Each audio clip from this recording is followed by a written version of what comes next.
Salutations, visionaries. It's TSV Trill, and I got another creative with me. I got Dalton, owner of United States Vintage Services. Hey, Dalton, we appreciate you coming through, man. Yeah, of course, man. Yeah.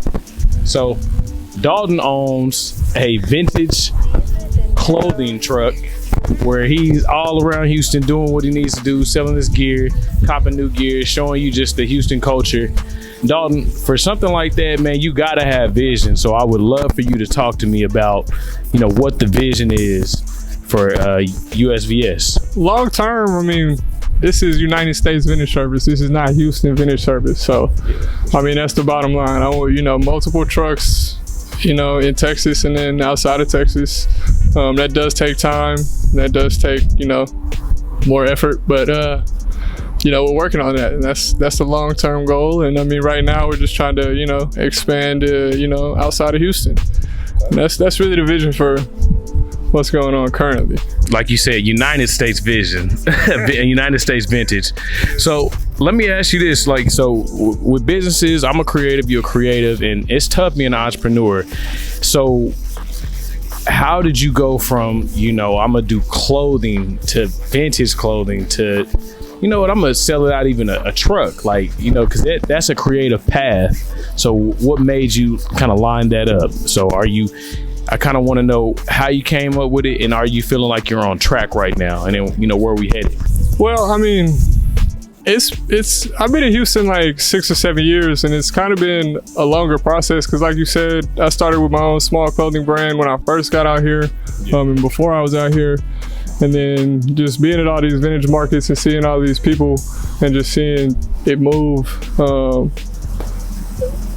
it was different, and it's something I hadn't seen before. And I was all, I've always been into, sneakers and clothes. It was sneakers first, but the sneakers profit margin is terrible. Like once you buy a $220 sneaker, most times you're gonna sell it for $270 minus fees and make $30. It wasn't. Yeah, it was not enough. But you get into making your own small brand and just trying to get into that fashion aspect. I think that's the most base level you can just enter in and try to do your own thing and get your own creativity off. But then, I saw how that was, and wasn't, it just wasn't for me. At the end of the day, you know what's for you, what's not for you. And so, we figured that out, and then, just kept moving and shaking with the scene. And now we're, selling vintage in a mobile retail space, So it's fun though. Yeah. And man, I mean, I look at it, I definitely understand what you're saying. It's very hard when you selling clothes, when you selling anything. How can you differentiate yourself? Like, how are you different than the next guy that started his brand yesterday or last year, or his brand is about this or his brand is about that? Whereas when you sell something like vintage clothing, it's almost like you don't have to push the brand as much as you pushing previous culture that's worked. You know what I mean? Like you get to decide, I like this, and back in the 90s I used to love this, or I used to love that. I used to love this sports team or this music group or this TV show. In the 2000s I felt like they had this type of clothing was the top clothing of that era, and you just it's based on your creativity. And when you pick things, you're picking things that other people probably love too, and that's the beauty of it. That's the beauty of finding your vintage piece. So I love that. I love that angle, man. How do you go, if you can reveal, how do you go about seeking pieces, or it's like, I don't know. To me, it's generally not that hard. Because when you start out, most people just start going to, thrifting and stuff like that. And I mean, if you really wanted to start, you could take a day and go to 8 thrift stores on one side of town, and that's on Google. That is public domain at this point. So you can, anybody can go to the stores and go find it, man. It's not hard. And then, once you get into the vintage community, I mean, Houston has one of the biggest vintage communities in the US. I mean, I don't think anybody could debate that. It is definitely one of the biggest.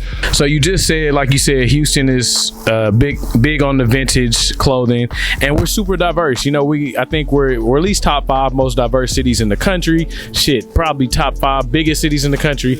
Definitely top 5 hottest cities in the country, because y'all don't feel the sun, but we feel it. So you know what I mean.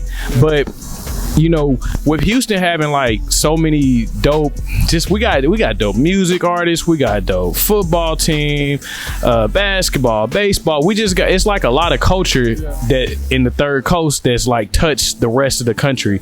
So do you ever think about that when you collecting?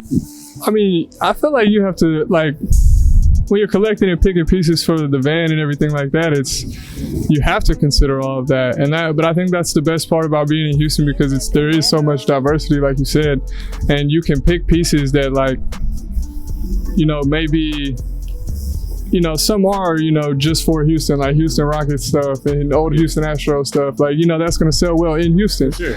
But, you know, there's other pieces of stuff and that, you know, because there's so many people from across the world, and it's like it's stuff that definitely is like a global brand. You know what I mean? Like certain jerseys, it might, even if like you get a Tracy McGrady jersey, somebody see that in the vintage market in LA, and they might still, I gotta get the T-Mac. You know what I mean? Yeah. It travels across, man. Like it's vintage is everybody. It's just clothing, and it's whatever touches you. You know what I'm saying? At the end of the day, it's whatever you connect with when you come in the van or walk in that store or that tent. It's what you see, and it's what just, like you said, I used to watch this as a kid, and like, wow, this is from that period. Like, you know what I'm saying? It's the authenticity behind it. You know what I'm saying?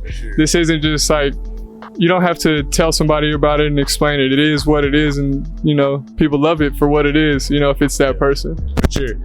And for me, like how you saying that, it's just when you think vintage, I love the aspect that like clothing can be so like, you're not on my level, like financially, like it can be such a, like we split each other up in that dynamic. Like, oh, you wearing this, you wearing that, you can get bullied for clothing. So I love that a lot of times vintage gives you the chance to somewhat, if your money is not the same as the next person, you can still style, you can still, because clothes, they make you feel more confident in who you are.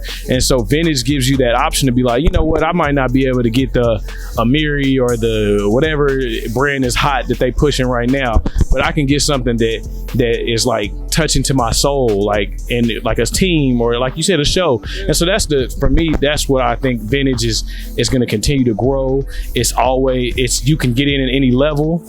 And that's the best part about clothing, is just being able to find something that fits you and not having to compromise. If you were to pick like your number one vintage item right now, like if it's like, man, if Dalton could go tomorrow and just grab some items, what's some vintage stuff that you know is like, man, I just love when I see this?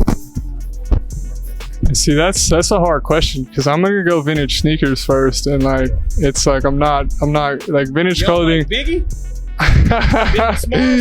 Oh, there he is. He's trying to relate to the vintage community here, guys. Just take it in while you can, because next time he's gonna be wearing a Carhartt. All right.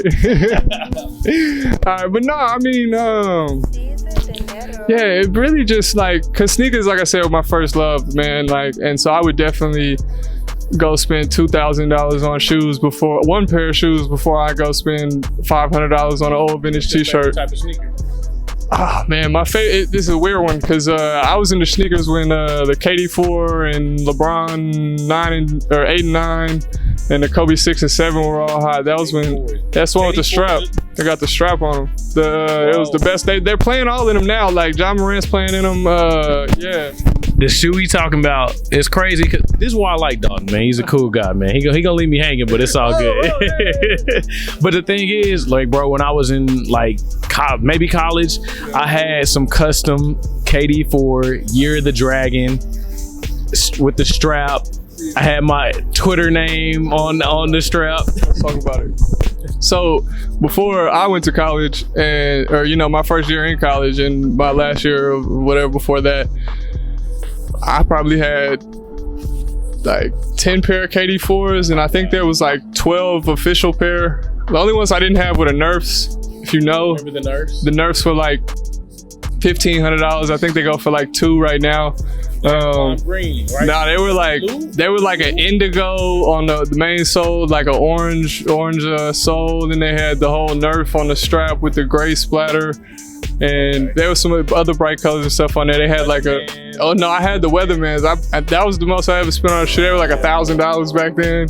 I think they only go for like $750 or $6 now, but Weathermans were hot. It was hard to get your hands on them. I think I sold them for like $7 when I did. The scoring, yep. The scoring titles, the gold medal, the blue and yellow ones. He had the gold medals because they went to the Olympics that year. He had the Easters, that might definitely his best silhouette, like without a doubt. So the KD4s, especially since I got my own custom, there was a reason for that. I love the pearls. Those are super cool. Okay. They had the USA regular ones too, and the Easter joints. So is USVS gonna try to get into more selling sneakers too? No. So every time I got a creator with me, I always try to find out that cool factor, because that's how you know if somebody's really creative. So I'm gonna ask you some questions, this or that. You just decide what's the best thing that comes to your mind, and we'll go from there. So, all right. And I'm gonna try to cater mine around vintage stuff. So, vintage clothing from the 90s or vintage clothing from the 2000s? Definitely vintage clothing from the 90s for me. I don't really prefer to sell Y2K all that much. I know it does sell, and I'll get some recently, but yeah, definitely vintage from the 90s. I know a lot of people love jerseys, so basketball jerseys or baseball jerseys, which one do you like to sell, or which one do you collect the most of? Me personally, I probably wear a baseball jersey right now because I'm a little slim, I can't really fit the bag. Yeah. I got bony shoulders. I gotta get back in the gym, so we can't. I wear a baseball jersey, but champion basketball jerseys always go. Baseball, they're really equal, man. People just like jerseys, hockey jerseys, football jerseys. If it's a good jersey, they like it, Let's see, man. I know we taking USVS on the road, but let me ask you, for Houston purposes only, if you could choose which team, man, the Houston Astros or the Rockets, man? Man, look, I'm gonna be real honest with you. I can't choose neither. I'm gonna have to choose the Texans. Oh my God! I've been a Texans fan since David Carr was getting sacked 50 times in his rookie year. I was wearing a David Carr jersey in elementary school. Yeah, man, I can't choose neither one. I'm not I'll go to a Rockets game. I'll go to an Astros game. But who I'm gonna cheer for, I don't know. Man, I feel like the Texans are like. I don't want to talk about it that much, bro. I just had to tell you. I don't want to talk about it. I just had to tell you the fandom, and that was that. Okay, because the Texans they throw me off a little bit, man. It's like a movie team or something. Like they don't feel like they real life to me. Have to be the replacements. You seen that one with Shane Falco, the replacement? The movie. Keanu? Yeah. Nah, man, they need to change their name to the Sharks. Like what's any given Sunday? Oh yes. Sunday. Hey, I mean, shit, they might get something done, but hopefully, maybe they got some 6 wins this season. Maybe we can count on. Hey, don't count on it. Don't count on it, big dog. Let me ask you this. So, vintage, if you like vintage clothes, is it vintage music or the new music? Like, what's out right now? I mean, I've always listened to what's current just based off of I don't know, being human. You know what I'm saying?